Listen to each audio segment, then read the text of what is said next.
여러분 반갑습니다. 중학교 3학년 사회2 인권과 헌법, 인권보장과 기본권에 대한 이야기를 이번 시간에 해보도록 하겠습니다. 이번 시간의 주요 내용은 다음과 같습니다. 첫 번째, 이 기본권 제한과 기본권 침해에 대한 이야기. 두 개념에 어떤 차이가 있는지를 한번 확인을 해볼 거고요. 두 번째로, 기본권 제한에 어떤 요건이 있는지, 그리고 기본권 제한에 어떤 한계가 있는지, 이런 것들을 확인해 볼 겁니다. 마지막으로, 인권 침해 시 구제 수단, 내 인권이 침해당했을 때 어떤 수단을 통해 구제받을 수 있을지, 이런 내용들을 한번 정리해 보도록 하겠습니다. 먼저 첫 번째로 기본권의 제한에 대한 이야기입니다. 기본권 제한이 필요한 이유는 쉽게 말하면 모두의 기본권이 무제한적으로 보장되었을 때 그 기본권들이 충돌하는 경우가 반드시 생길 겁니다. 그럼 그 기본권이 충돌됐을 때 그것들을 어떻게 보장할 것이냐, 좀 더 나아가서 내가 기본권을 보장받을 때, 나의 기본권을 보장받을 때 그게 남에게 피해가 간다면 그 기본권을 보장해달라고 이야기하는 것이 조금 어려울 수도 있을 겁니다. 그런 경우에 어떻게 그 문제를 해결할 것인가, 이게 기본권의 제한이라는 개념과 연결된다고 생각하시면 되겠습니다. 우리 헌법 37조 2항에서는 기본권을 어떻게 제한할 수 있는가, 기본권 제한 규정을 이렇게 마련해 놓고 있습니다. 구체적으로 한번 살펴보면 국민의 모든 자유와 권리는 국가 안전 보장, 질서 유지 또는 공공복리를 위하여 필요한 경우에 한해 법률로서 제한할 수 있으며, 제한하는 경우에도 자유와 권리의 본질적인 내용은 침해할 수 없다라고 규정하면서 기본권은 이런 절차를 통해서 제한하세요라고 이야기를 하고 있습니다. 그 내용들이 어떤 내용들인지 조금 더 살펴보도록 하겠습니다. 먼저 기본권 제한의 기본 원칙을 헌법 37조 2항에서 뽑아보면요. 첫 번째로 모든 기본권은 제한이 가능합니다. 여기서 이제 인간의 존엄성 및 행복추구권 등등 6개의 기본권이 있다를 우리가 이전 시간에서 확인했었는데요. 여기에 따르면 기본권 중에서 제한할 수 없는 기본권은 단 하나도 없습니다. 그에 따라서 생명권 역시 기본적으로는 제한이 가능하다. 이게 우리나라의 기본적인 입장이다라고 생각하시면 되겠습니다. 두 번째, 국가안전보장, 질서유지, 공공복리 세 가지 중에서 하나 이상에는 반드시 필요한 경우에 기본권을 제한할 수 있다라고 이야기를 할 수 있고요. 세 번째, 기본권은 반드시 법률의 형태로 제한되어야 한다고 정리할 수 있습니다. 기본권을 법률이 아닌 다른 형태로 제한할 수 있는 경우도 있기는 한데요. 그 부분에 대해서는 여러분이 고등학교 혹은 대학교를 가셔서 조금 더 깊게 배우시고요. 우리 이번 시간에는 기본권은 법률의 형태로만 제한될 수 있다. 요 정도로 정리를 하고 마무리를 하면 될 것 같습니다. 그럼 다음으로 기본권이 어떤 경우에 제한의 한계를 가지는지를 한번 살펴볼 건데요. 기본권이 자유와 권리의 본질적인 부분을 침해하는 형태로 제한된다면 금지되게 됩니다. 그러니까 기본권은 본질적인 부분을 건드지 않는 선에서만 제한할 수 있다라고 이야기할 수 있습니다. 수업 시간에 말씀드렸다시피 본질적인 부분이 어떤 부분인지를 이야기하는 건 굉장히 어려운 부분입니다. 그래서 우리 이번 시간에도 본질적인 부분은 침해할 수 없다 정도로만 정리하고 내용을 넘어가도록 하겠습니다. 다음으로 기본권의 제한과 침해 두 가지 개념에 대해서 좀 용어를 좀 구분하도록 하겠습니다. 위에서 정리되어 있는 1, 2, 3, 4번을 모두 충족한 경우에는 합법적인 제한이라고 할 수 있고요. 이런 경우에는 기본권이 제한되었다라고 표현합니다. 근데 1번부터 4번의 요건 중에서 한 가지라도 빠지게 된 경우에는 이 경우에는 기본권이 제한되었다라고 하지 않고 기본권이 침해당했다라고 표현합니다. 기본권이 침해당했다는 표현은 기본권이 위법적으로 어떻게 건드려지고 있다는 표현이 되는 거고요. 그래서 기본권이 침해당했을 경우에는 구제의 대상이 된다. 우리가 이 정도로 이야기를 해볼 수가 있겠습니다.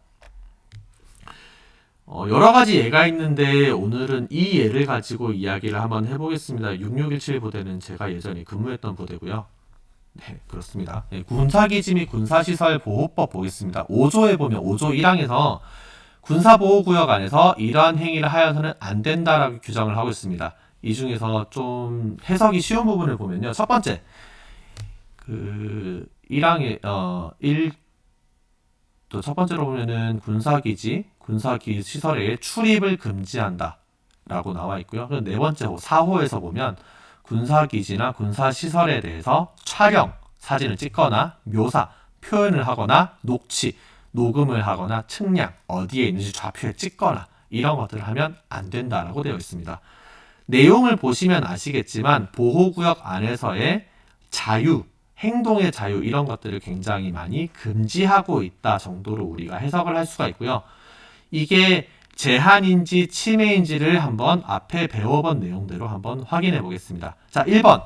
모든 기본권은 제한이 가능하다. 여기에 따라서 우리가 볼 수 있는 보호구역 안에서의 출입, 촬영, 묘사, 녹취, 측량 이런 행위들은 기본적으로 제한이 가능한 범위다라고 정리를 할 수 있고요. 두 번째, 이러한 제한이 국가안전보장, 질서유지, 공공복리에 필요한지를 고민해 볼 수 있는데요.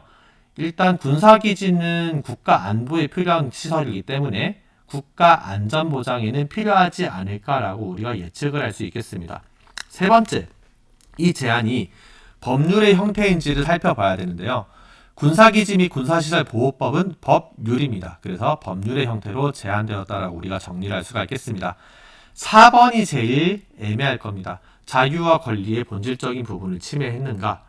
만약에 해당 부분이 군사적으로 정말 필요한 부분이라면은 출입, 촬영, 묘사, 녹취, 측량이 반드시 제한되어야 할 것입니다. 하지만 그 부분이 군사적으로 정말 필요한 부분이 아니다. 혹은 안보에 큰 영향을 미치지 않는 부분이라고 한다면은 출입, 촬영, 묘사, 녹취, 측량이 허용되어야 할 거로 우리가 얘기를 할 수 있고요.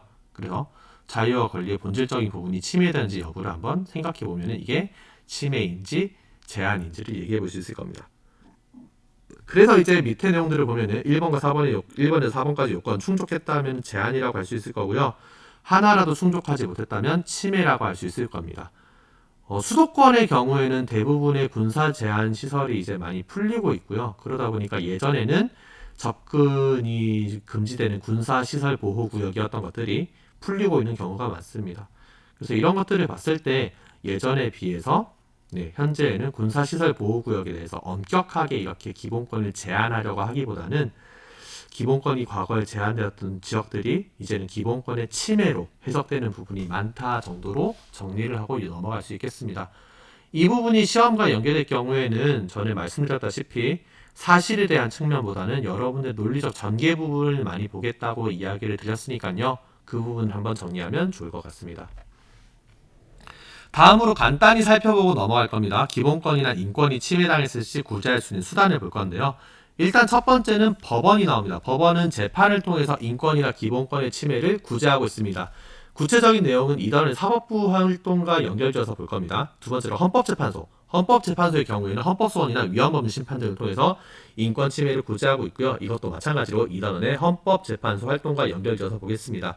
여기에서 이야기한 헌법소원이나 위헌법률 심판은 헌법재판소의 활동 유형 중 하나니까요. 나중에 조금 더 구체적으로 보도록 하겠습니다. 다음으로 국가인권위원회 보겠습니다. 독립기구입니다. 어떤 여러가지 국가기관의 영향을 받지 않는 독립된 기구다. 이 정도 정리하면 좋을 것 같고요. 구체적인 활동 형태로는 개선 권고, 인권침해나 차별에 대한 조사 이런 것들을 확인한다고 보시면 되겠습니다. 국가인권위원회에 대한 인권침해 구제 요청은 진정의 형태로 진행되기 때문에 진정이라는 단어가 나오면 국가인권위원회가 아닐까라고 한번 생각해 보시면 될 것 같습니다. 그 외에도 국민권익위원회, 언론중재위원회, 한국소비자원 등등이 있고요. 여기에서 한국소비자원은 여러분이 실생활에서 많이 접하기 때문에 한번 읽어봐 두시면 좋고요. 실제로 어떤 식으로 구제가 되는지는 우리 고등학교 정치학업 시간에 조금 더 자세하게 배울 거니까 고등학교 가서 학습하시면 좀 더 좋을 것 같습니다. 오늘 학습한 내용 정리하고 마치도록 하겠습니다. 첫 번째로 기본권 제한의 요건과 한계 살펴봤습니다. 헌법 37조 2항 그대로 한번 외워보면요. 국민의 모든 자유와 권리는 국가안전보장, 질서유지, 공공복리에 필요한 경우에 한해 법률로서 제한할 수 있으며 여기까지가 기본권 제한의 요건이고요. 그 다음에 뒤에 자유와 권리의 본질적인 부분을 침해할 수 없다. 이 부분이 한계다라고 정리를 하시면 될 것 같습니다. 그래서 요건과 한계를 모두 잘 충족한 경우에는 기본권의 제한이라고 부르고요. 이 중에 요건 하나라도 빠져서 위법한 경우에는 기본권의 침해다라고 구분하시면 될 것 같습니다. 기본권 침해 시 구제 수단, 우리가 법원, 헌법재판소, 국가인권위원회 등등 6가지 기구에 대한 이야기는 간단하게 정리해 보시면 될 것 같습니다. 그럼 이 영상 여기까지 마치도록 하고요. 지금 말씀드린 이 3가지 요건들을 다시 한번 정리하면 좋은 학습이 될 것 같습니다.